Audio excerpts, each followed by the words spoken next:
त्यामध्ये त्याचं रेकॉर्डिंग नव्हतं माहिती.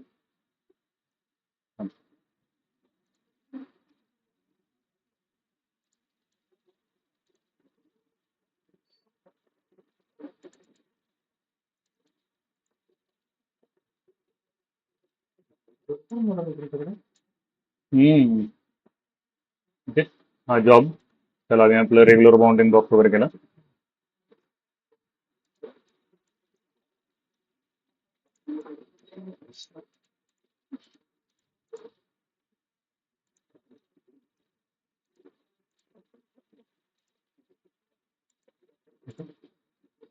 आता ह्याच्यामध्ये तू काय काय बघितलं होतं की बाबा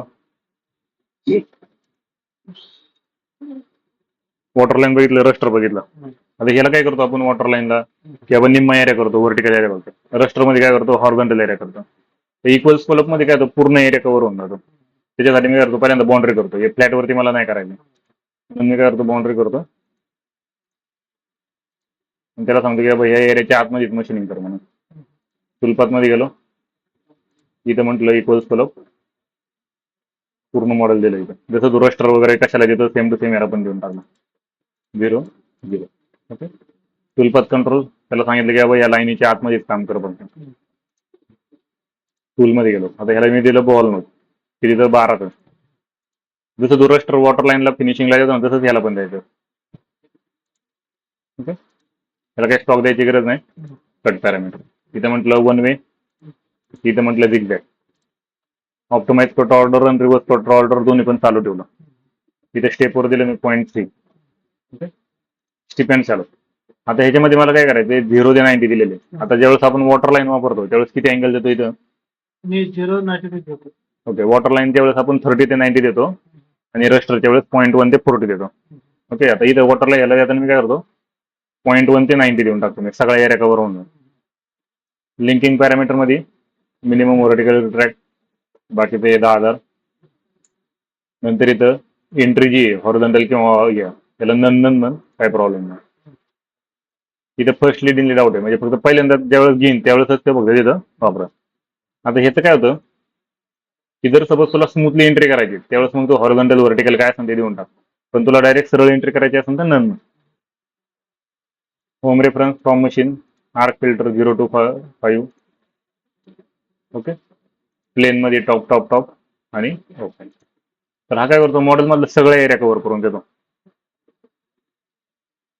हे फक्त याला कॅल्क्युलेशन करायला थोडा वेळ लागतो, कारण सगळा एरिया घेणार असतो त्याच्यामुळे. मग ते रेस्टॉरंट आणि त्यावेळी हे वापरलं. पण ह्याचं कसं होतं, ते मोस्टली नाही का ते हॉरिझॉन्टल अंडर आपलं वॉटर लाईन अंडर रस्टरच वापरतो आपण. हे नाही एवढं वापरत. हे नाही काय होतं, याचा जो चालायचा प्रकार आहे तो थोडासा वेगळा आहे. तो एवढं फिनिशिंग नाही देत त्या. वॉटर लाईन रस्टर चांगलं फिनिश देतात. वॉटर लाईनला किती देतात डिग्री म्हणलं, 30 ते 90. 30 ते 90 आणि रस्टरला 0.1 ते 40. आता याला बघ, ह्याच्यात काय होतं, हे असं चालतं बघ इथं, हे असं झालं त्याच्यामुळे फिनिशिंग नाही देत एवढं. ठीक आहे, इथं चाललंय व्यवस्थित पण इथं नाही चाललं असं, ते फिनिशिंग नाही भेटत. इथं असं झालं. ओके, पण काही वेळेस चांगले म्हणजे जर सपोज मॉडेल असेल ना व्यवस्थित तर ते चांगलं फिनिशिंग करून देतं. तसं जे आपलं हायब्रिड पण याच्यासारखंच आहे, पण थोडंसं ऍडव्हान्स पडतं.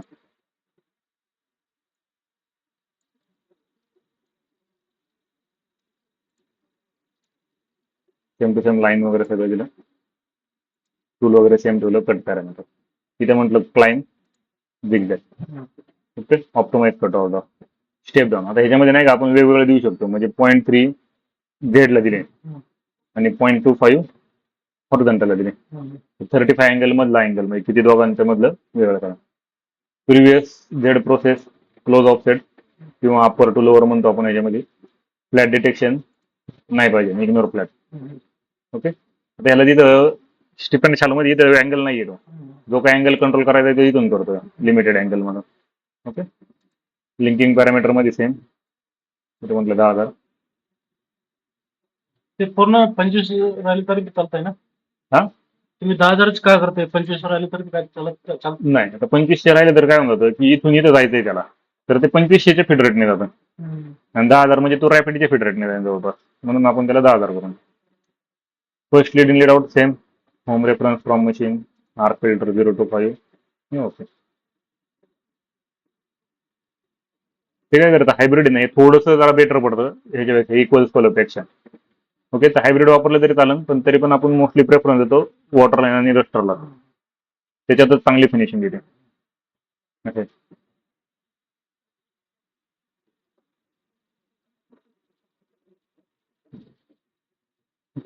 त्याच्यात जरा ते म्हणजे इक्वल स्कोलपेक्षा हे जरा बेटर आहे कारण हे प्रॉपरली वरतून खाली मशीनिंग करत करत करत येतं. ओके पण याला पण काय होतं आधीमध्ये असे स्टेपवर कमी जास्त बसतात त्याच्यामुळे ते एवढं पण इफेक्टिव्ह नाही डिझाईन. तरी पण हे पण वापरलं तरी चांगलं. नंतर येतं पेन्सिल. पेन्सिल पण नाही झालं ना. नाही झालं. ओके.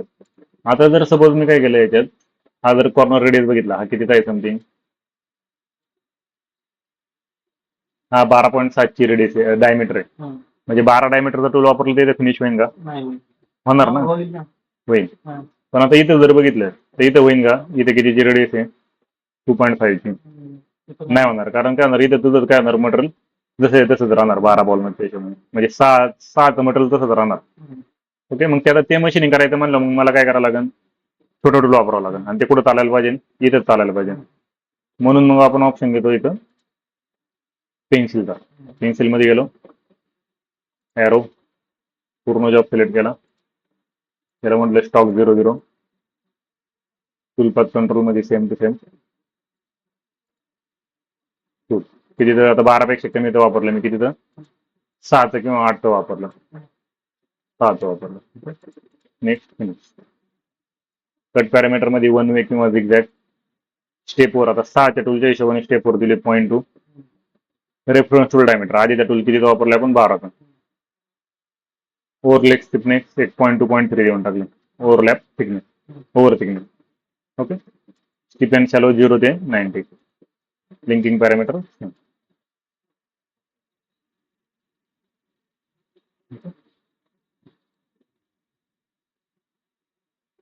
आर्क म्हणजे इथे काय झालं फक्त आपण स्टेपवर दिले ना आधीचा टूलचा डायमीटर दिला म्हणजे त्याला काय कळन आधीच्या टूलच्या हिशोबाने किती मटेरियल राहिले ते कळन.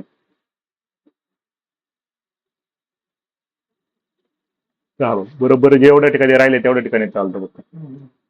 ओके आता 6च्या याने पण नाही झालेलं मग काय करायला लागेल आपल्याला परत पेन्सिलमध्ये जातो same to same. Okay tool path control आधीच जे काय ते दिलं टूल आता वापरतो मी 3चं टूल.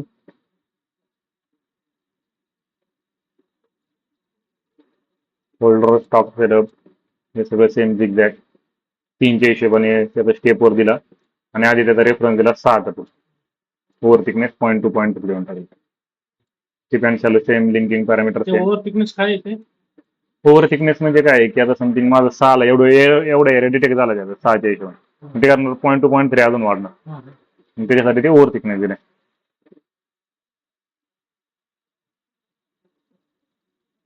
हा पण कसं झालं ओनली जेवढं काही पॉसिबल आहे तेवढ्याच ठिकाणी चाललं नाही. ओके म्हणजे हे झालं हे झालं म्हणजे ह्याने हे झालं त्याचं व्हर्टिकल हॉरिझॉन्टल दोन्ही हे पण व्हर्टिकल हॉरिझॉन्टल दोन्ही हे राहिलेलं मटेरियल 6 आता डायरेक्ट मी 12 नंतर 3चं लावलं तर काय होईल जाईल टूल 12 नंतर तुटून जाईल. मग मी काय केलं म्हणजे एक 6चं टाकलं म्हणजे काय म्हणता 12 नंतर 6 आणि मशीनिंग करेन परत मग 3 मी करेन.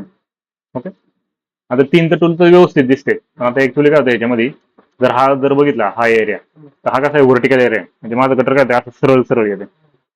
सरळ सरळ आल्यामुळे काय होतं डॅमेज व्हायचे चान्सेस जास्त आहे. मग त्याला ते कसं यायला पाहिजे ना असं यायला पाहिजे. त्याच्यासाठी मी एक जुगाड करतो जुगाड म्हणजे एक ट्रिक करतो वॉटर लाईन वापरतो.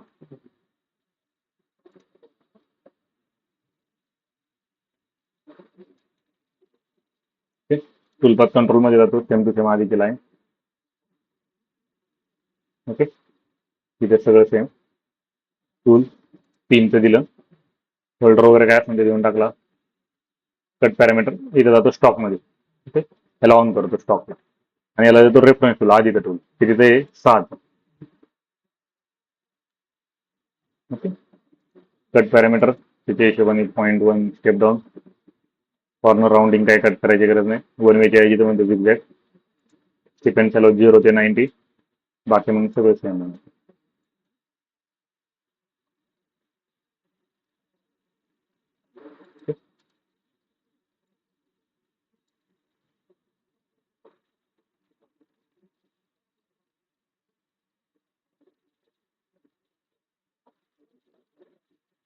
मग त्याच्यात डिफरंट बघताय. ओके, हे पण कॉर्नरला चाललंय बरोबर. मग आता याच्यामध्ये चालताना कसं चाललंय मग? इथं आले असं चाललंय वॉटर लाईन मध्ये बरोबर, आणि इथं आल्यानंतर हॉरिझॉन्टल लाईन सरळ लाईन मध्ये, म्हणजे असं आल्या उलट चांगलं फिनिशिंग होऊन जाईल. ओके चालेल. हे झालं तुझं इक्वल स्कोलप, हायब्रिड आणि पेन्सिल. ओके, एवढ्या याच्यावरती तू जवळपास 80% पर्यंतचे जॉब कव्हर करू शकतो स्वतः. राहिलं बाबा पेन्सिल प्रोजेक्ट वगैरे कधी काय लागलं तर मग मी सांगतो तुला. ओके, म्हणजे 3D कव्हर झालं. उद्या